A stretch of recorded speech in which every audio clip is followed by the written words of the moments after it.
Muito bem, nós estamos no nosso segundo vídeo da série Planejando com Deus. Se você ainda não assistiu ao primeiro vídeo, vai lá, volta, assiste ao primeiro vídeo. Lá na descrição do primeiro vídeo, na descrição desse vídeo, você encontra o link onde você pode adquirir o material que vem com todos os recursos aqui, né, com todas as figuras necessárias para acompanhar e fazer também o seu próprio devocional. Lá no material, em PDF, você vai receber uma folha, né, que você pode imprimir e pode fazer o seu devocional na folha, como eu fiz aqui, esse aqui, né, como eu sempre faço esse, faço da Bíblia, para você ver como que pode fazer, né. Então, coloquei aqui, ó, do devocional. Uma das coisas, dos recursos, né, das técnicas que eu utilizei foi de emborrachamento com a cola, ó. Tem essas figuras aqui de carimbo, né, de selo lá na nossa imagem. Eu sugiro que faça assim, ó, quando tem esses selinhos, veja aqui, ó, dá pra ver. Eu só passo a cola branca, deixo bastante cola branca aqui em cima dele e deixo secar. Ele fica assim com esse aspecto emborrachado, né? Fica bonito aqui no efeito do nosso devocional criativo. Então é um recurso que uma técnica, né, que eu recomendo aí, toda vez que você tiver essas imagens de selo, né, essas imagens assim, você pode fazer isso. É só colocar bastante cola branca, cola normal, né, do que a gente usa aqui no devocional. Pode usar, coloca bastante cola branca, tá aqui, ó.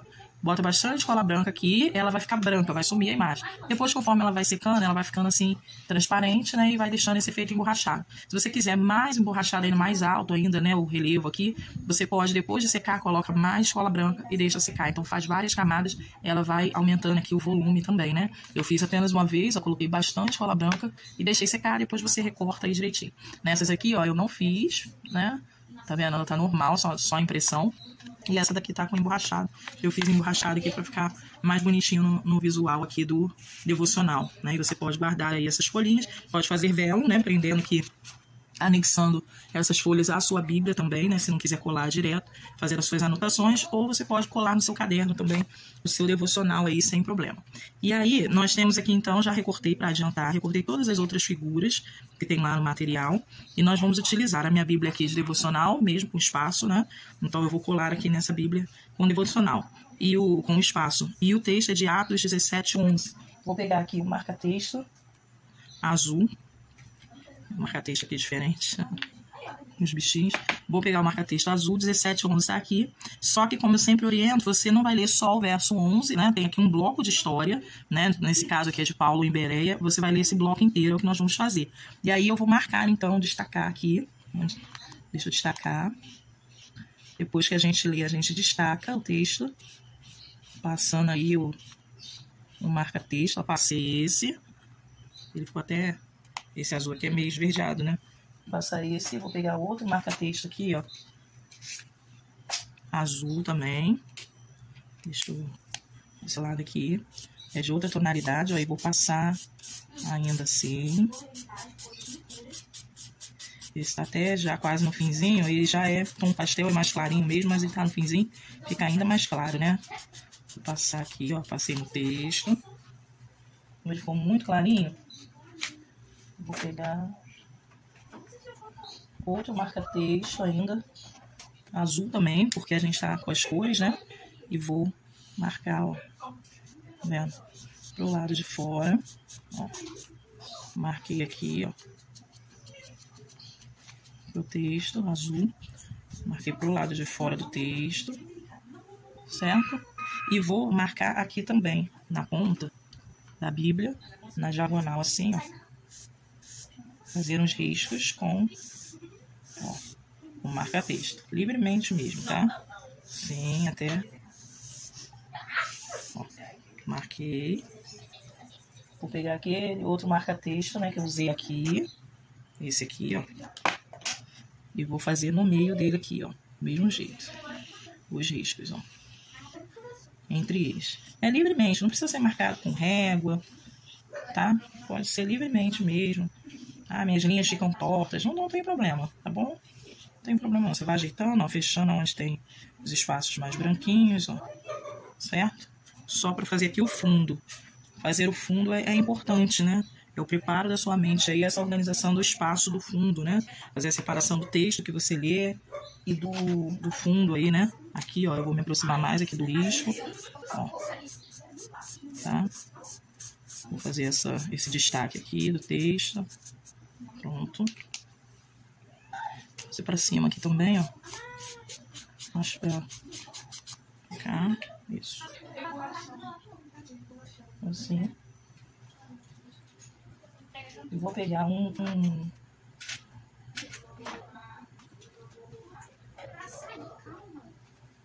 eu tenho aqui a tinta guache bastão. Vou pegar essa laranja aqui. Eu pego um pedaço de algodão. Vou mostrar. Tem um pedaço aqui de algodão. Vou só colocar.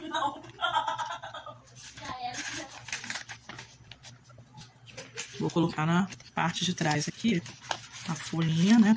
Pra não manchar o verso aqui, não molhar, né? Eu vou usar guache bastão. Vou umidificar aqui um pouquinho. Molha a guache, não o bastão e nem a folha, tá? Molha o algodão, perdão.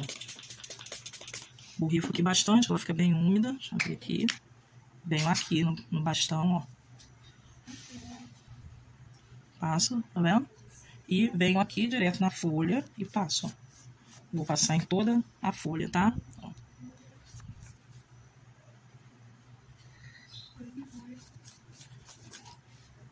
Veja que eu fiz os riscos assim. E agora eu vou passar aqui, né? Ó. A folha fica meio úmida, mas não tem problema. Tá? Só passar com cuidado. Vou passar em toda a folha, menos no texto, onde está a marcação do texto. Ok? Só fazer assim e passar na folha. Certo? Se quiser uma pigmentação maior, esse é a minha tinta guache, é de tom pastel. Mas essa tinta guache bastão você encontra neon, encontra as cores normais, né? Da guache, as tradicionais. Você encontra outras cores, outros tons, né? Outros tipos. Então tá aqui, ó, marquei, certo? Nessa parte aqui eu vou fazer bem, ó, na ponta eu vou fazer bem laranja, tá? Tentar dar o maior volume de pigmentação aqui laranja, ó. Nessa ponta e aqui é onde não tem os riscos, tá? Aqui, ó. Tá bom? Assim, ó. Tá bom? E aí eu não passo direto, senão você gasta muito. Assim é uma forma mais econômica de utilizar o bastão, né? A guache em bastão. Bem pouquinho, né? É retrátil aqui, ó. Bom, você coloca. Praticidade. Rapidinho ela seca. Aqui, ó, tinta guache em bastão. Comprei pela Shopee, né? Esse é um pastel. Certo? Eu passo a esponja só para tirar a umidade aqui, ó. Não esfrego. Só aperto. Só para secar mais rápido. Tá? Só apertar a esponja, ó. Bom, ela tira a umidade aqui, ó. Aqui, pronto. Certo? Tá aqui marcado.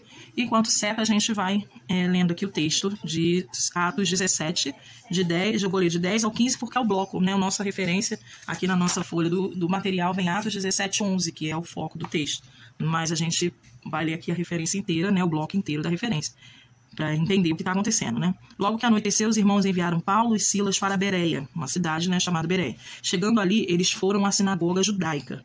Os bereanos eram mais nobres do que os de Tessalonicenses, pois receberam a mensagem com grande interesse, examinando todos os dias as escrituras para ver se tudo era assim mesmo.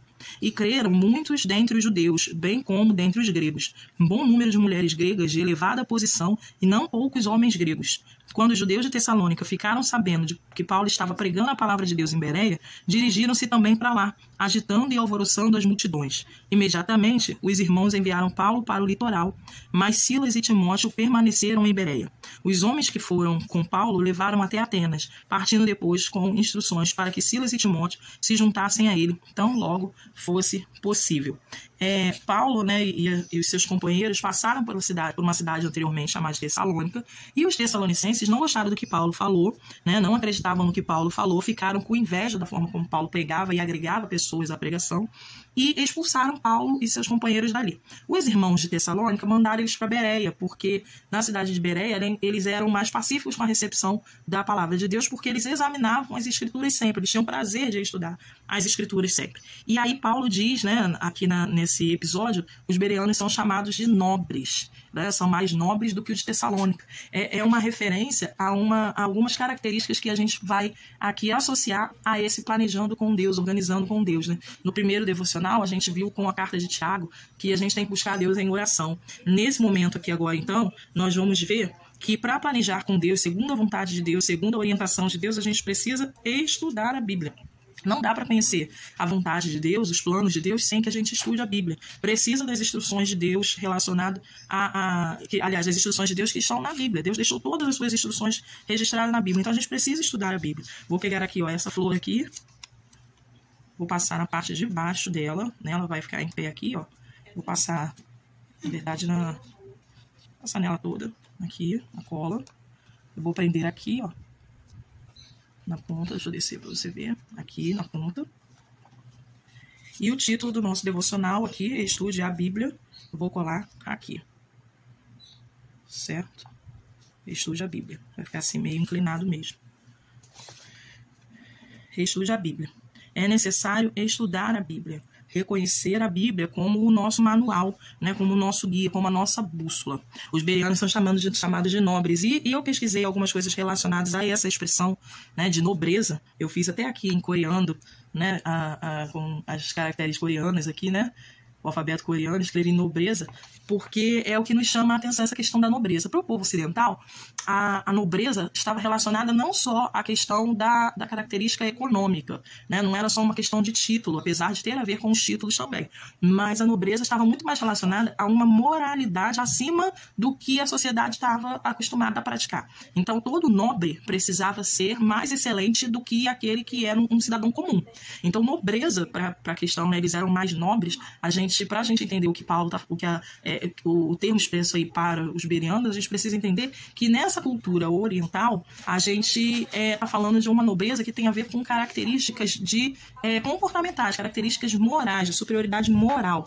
E aí, se a gente for procurar no nosso dicionário, nobre, né, ou nobreza é relacionado a exatamente isso, a uma superioridade moral. Quando a gente pensa aqui no contexto dos bereanos, sendo chamados de nobre, a gente consegue entender que aquele que medita nas escrituras, ele tem um senso de moralidade muito maior do que aqueles que não têm. Os tessalonicenses expulsam Paulo, têm uma atitude de inveja, tentam parar, né, o andamento da obra, do anúncio do evangelho ali por Paulo e seus companheiros, tem um comportamento que vai até contra aquilo que eles diziam acreditar, né, contra a palavra de Deus. A palavra de Deus não nos ensina a ter esse tipo de comportamento. E eles estavam tendo. Então, quando Paulo chama, né, ou compara a nobreza dos bereanos com os tessalonicenses e refere-se ao exame das escrituras, ele está dizendo, olha, por eles examinarem a escritura, eles são mais nobres, eles têm um padrão moral muito mais elevado. Ora, no nosso momento de planejamento, no nosso planejamento com Deus, a gente precisa meditar nas escrituras e se dedicar aos estudos das escrituras para que o nosso padrão de moralidade, ou o nosso padrão de escolhas, o nosso padrão de discernimento, seja superior ao padrão de discernimento de quem não tem o acompanhamento das escrituras na sua vida. Então, a primeira coisa que a gente já entende aqui, de por que é importante a gente estudar as escrituras para planejar as coisas com Deus, é que a gente precisa ter um padrão moral de comportamento maior do que a sociedade. A gente tem que exceder em excelência, né? Não é só uma questão de fazer como as regras mandam, ou como a dinâmica da sociedade acontece, ou fazer como os padrões de valores da sociedade são de acordo. Não é uma questão só de observar a lei, não é uma questão só de cumprir a lei, é uma questão de ter um padrão elevado de nobreza, né? Então, ser nobre, segundo as escrituras. Olha, como que a escritura diz que eu tenho que agir relacionado a isso? Então, vamos pensar numa forma prática, né? Já que a gente está falando de planejamento. Se a gente está aí planejando aí a reforma da casa, por exemplo, os nossos padrões morais de reforma da casa precisam ser de um padrão que a Bíblia orienta. Para que essa casa vai ser reformada? Qual vai ser o objetivo? Qual vai ser a forma como a gente vai fazer isso de forma organizada, sem atrapalhar ninguém, né? Então, a reforma da casa não pode atrapalhar os vizinhos, por exemplo. Ah, mas os vizinhos aqui fazem bagunça também, fazem barulho. Quando eles querem fazer obra, eles fazem, botam na calçada dos outros. Tá, mas a gente excede o comportamento, né? Excede em excelência a moralidade daqueles que não conhecem as escrituras, daqueles que não se dedicam às escrituras. É disso que a gente está falando. Então, ser a nobreza de quem medita na palavra de Deus vai fazer exceder a moralidade. Nós não vamos nos comportar com o padrão, na medida do padrão do comportamento.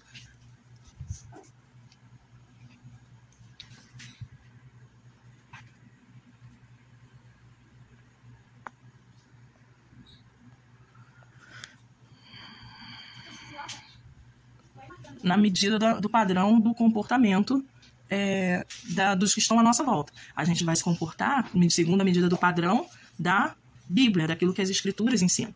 Eu vou fazer aqui, a ordem aqui que eu posso fazer barulho até às 10, não precisa incomodar, não. Então eu posso comunicar aos meus vizinhos como é que eu posso fazer isso de uma maneira que prejudique menos a minha vizinhança, prejudique menos o meio ambiente, né? Eu estou no meu direito, eu posso fazer. Não é assim, né? Todo planejamento precisa pensar aí em abençoar. E aí tem a ver também com que está relacionado à descendência e títulos, né? Além de ser da questão dos padrões de superioridade moral que o Oriente tinha com relação à nobreza, tem também a ver com descendência ou títulos, né? Quem herdava a nobreza, né, da sua família, da sua descendência, ou quem comprava o título de nobre, né, quem conquistava o título de nobreza de alguma forma, tinha direito a algumas regalias.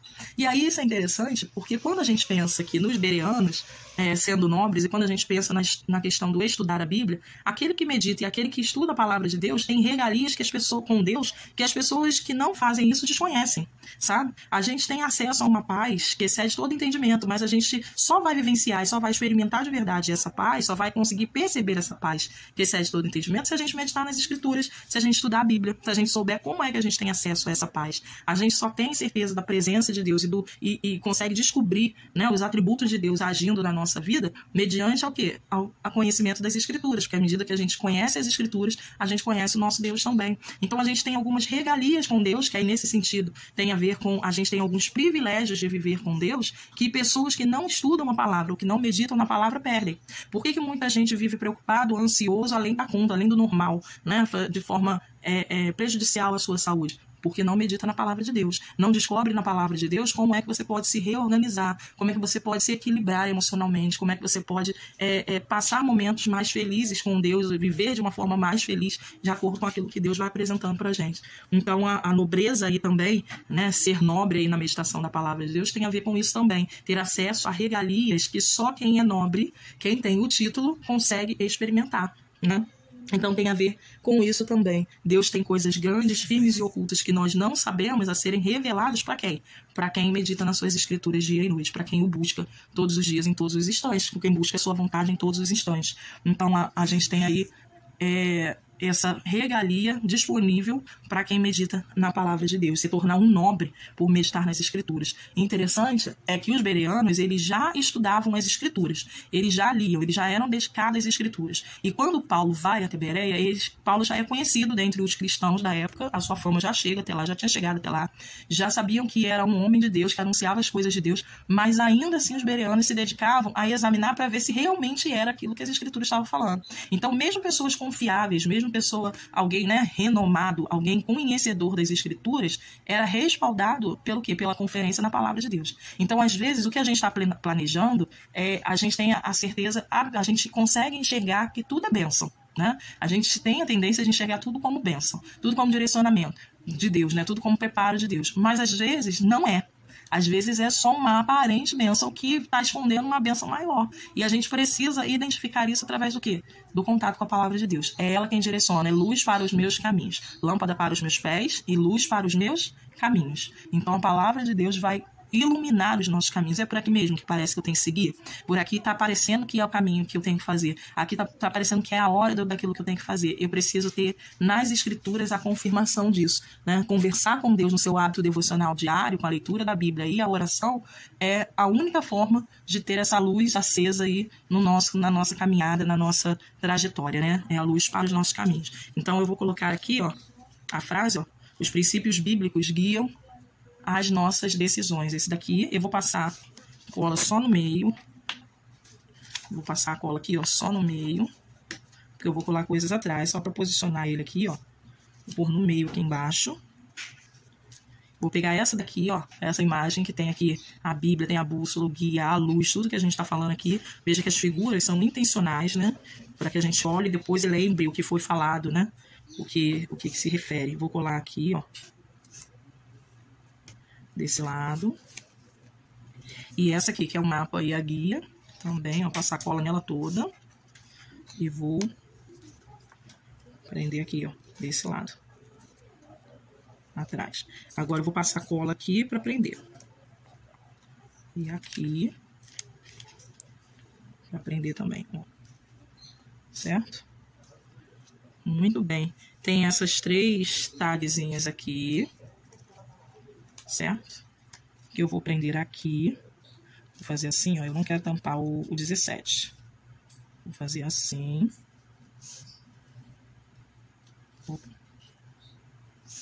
Assim. E vou prender esses selos aqui, ó. Eu vou prender um aqui.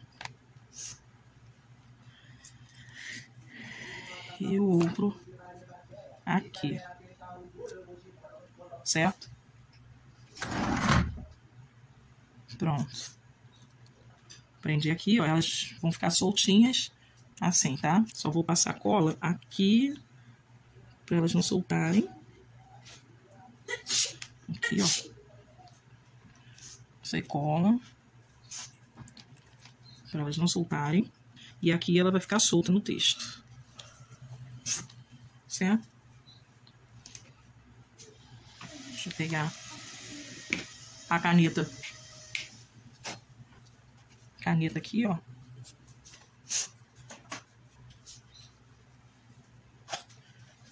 Peguei a caneta marca CD. Certo? Vou fazer aqui, ó, em volta.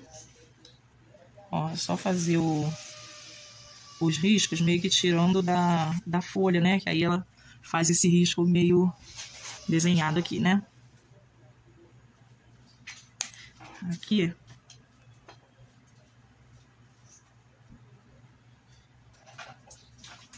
Vou pegar a marca texto aqui, ó. Fazer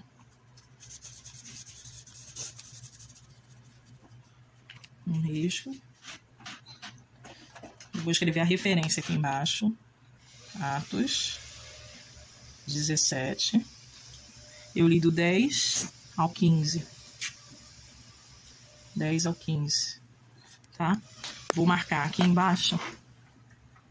Vou marcar aqui embaixo do 11, que é o texto básico, né?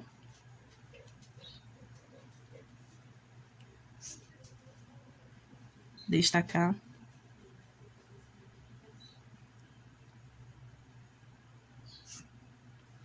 E aí tá ali o texto 10, o verso 10, 11. E vou escrever aqui, ó. Verificavam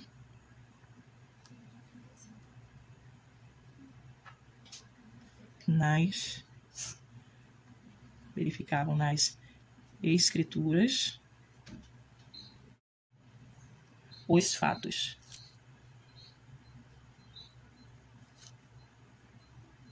Vou botar aqui, ó, 17, 11. Verificavam nas escrituras os fatos. Eu escrevi aqui a caneta, mas com minha apagadinha, vou escrever com a caneta preta mesmo, tá? Verificavam nas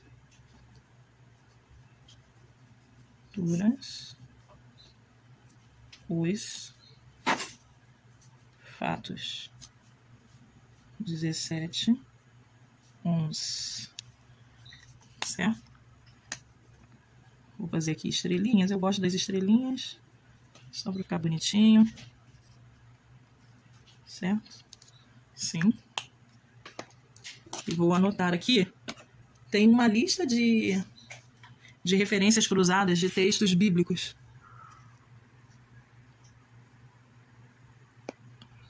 Tem uma lista de referências cruzadas de texto bíblico sobre estudar a Bíblia, a importância de estudar a Bíblia, né? A importância do papel da Bíblia nas nossas escolhas, na instrução da nossa caminhada.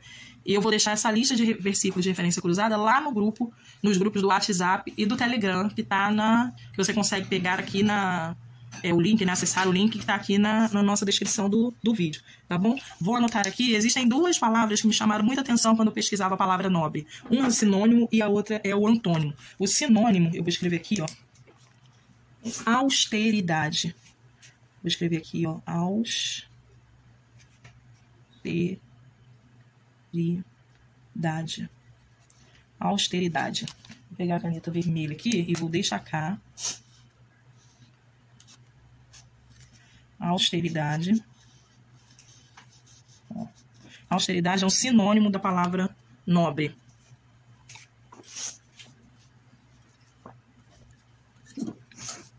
E significa rigor de disciplina.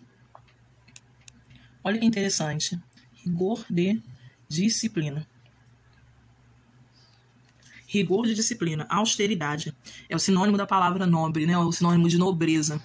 É rigor de disciplina. Porque aquele que é nobre é rigoroso na sua disciplina, na questão da sua disciplina comportamental, da forma como age, do seu comportamento, do seu pensamento. Né? Veja que os tessalonicenses eram impulsivos. Eles não só perturbaram, né, o trabalho lá, perturbaram a ordem da pregação da palavra lá em Tessalônica, mas também fizeram isso lá em Bereia, porque quando descobriram que Paulo estava lá junto com as pessoas, com seus companheiros, anunciando o evangelho, eles foram para lá e fizeram uma arruaça lá também. Então, não tem uma disciplina comportamental, sabe? Não tem um cuidado, um zelo, nem com a forma como lida com as pessoas, nem com a forma como lida com as coisas de Deus, não tem um padrão moral. Então, a austeridade tem a ver com esse rigor de disciplina. Por isso que é um sinônimo, ou seja, o rigor de disciplina é como ser nobre. Quando você se dedica a estudar a palavra de Deus nos disciplina, nos instrui. Né? O Pai corrige a quem ama. Então, nós somos corrigidos pelo nosso Pai amoroso e nós temos agora um comportamento disciplinado em todas as questões, em todas as áreas, em todas as formas de lidar com as pessoas, com o próximo, com os nossos planejamentos, com a nossa organização. Então, é necessário disciplina. Qualquer planejamento a gente precisa ser disciplinado para conseguir começar, né? Precisa tanto no planejamento ter disciplina, né, antes de executar alguma coisa, como durante a execução e para a finalização também, precisa manter a disciplina. Então, a austeridade tem a ver com essa nobreza. Aquele que medita na palavra de Deus é um nobre, é um austero, né? Ou tem austeridade, tem rigor de disciplina, porque cumpre com aquilo que se propõe a fazer. Agora, o antônimo disso, olha que mais interessante ainda. Uma palavra que é antônimo, ou seja, contrário à nobreza, é avareza. Apesar de não ter a ver com a nobreza, não ter a ver somente com a questão econômica, a avareza também é algo que vai além da questão econômica, porque a avareza significa falta de generosidade. Isso é a avareza. Então, não tem a ver também só com a questão, né? Não tem a ver também só com a questão financeira, não. Né? Aquele que não é nobre, ele não é generoso. Olha de novo para o texto lá de Atos. E aí eu te convido a ler Atos capítulo 17 inteiro. Eu te convido a ler Atos capítulo 17 inteiro. Né? Não tem a ver só com a questão econômica, não. Tem a ver com a falta de generosidade. Falta de generosidade. Né? Então, a nobreza não tem a ver só com a questão econômica, mas a generosidade, perdão, não tem a ver só com a questão econômica, mas a pessoa que medita na palavra de Deus é uma pessoa generosa, é uma pessoa que escuta, é uma pessoa que avalia, é uma pessoa que propõe, que participa atentamente, que recebe calorosamente as informações de Deus, e não só isso, mas também distribui.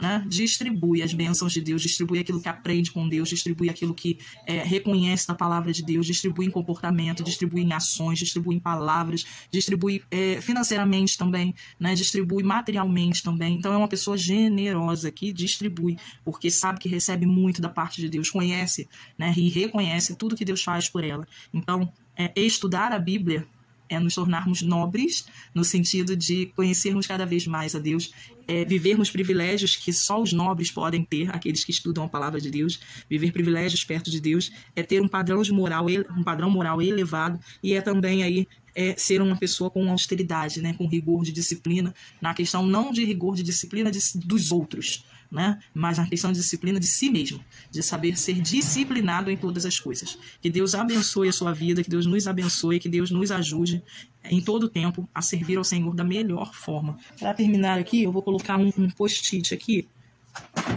Deixa eu pegar aqui, ó. Peraí. Eu tenho esse post-it aqui, eu vou pegar esse azul. Pegar esse azul aqui, ó.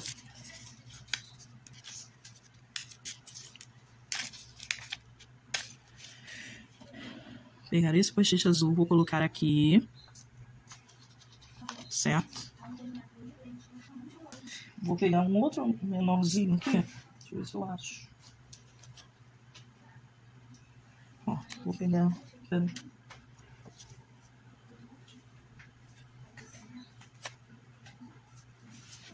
Vou pegar aqui na minha caixa de post-it.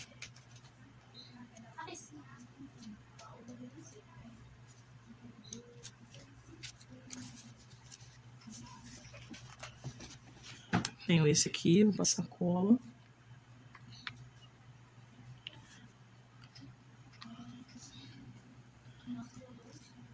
Vou prender aqui, ó.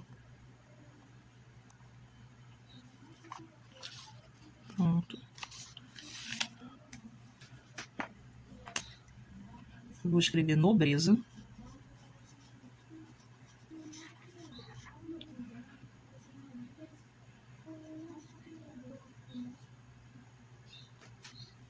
Escrevi aqui nobreza. E vou deixar registrado aqui o que a gente falou aqui, ó. Porque aqui, ó. Tá vendo aqui? Vou escrever aqui. Fazer o primeiro pontinho, primeiro coraçãozinho. Escrever superioridade. Moral. Excede em excelência aos outros. Excede em excelência aos outros em tudo que faz, né? Não é medido pelos padrões da sociedade nem da humanidade, mas pelos padrões de Deus. E privilégios da vida íntima com Deus. Regalias, né, da nobreza. De ser nobre.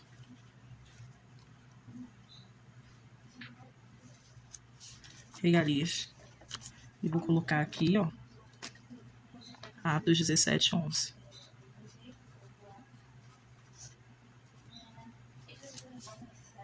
Certo? Pronto. Nosso devocional está agora finalizado, registrado aquilo que Deus falou ao meu coração, que eu pude compartilhar com você. Te convido a continuar estudando, continuar lendo os textos. Vou colocar as referências cruzadas, ó, são muito textos, vou mostrar aqui para vocês, ó, meu caderno de estudo, tá vendo que eu vou anotando? E aqui tá as referências. Aqui estão as referências cruzadas. Olha quantos textos bíblicos. Eu vou compartilhar com vocês lá nos grupos do Telegram e do WhatsApp. E vocês podem ler todos esses textos e ir anotando aí as referências, né, que o Senhor for falando ao seu coração. Tá bom? Deus abençoe sua vida. Deus nos abençoe. Seja com você em todo tempo. Em nome de Jesus. Até a próxima. Leia a Bíblia e ore e fale com Deus todos os dias. Faça disso seu ato devocional. Até a próxima.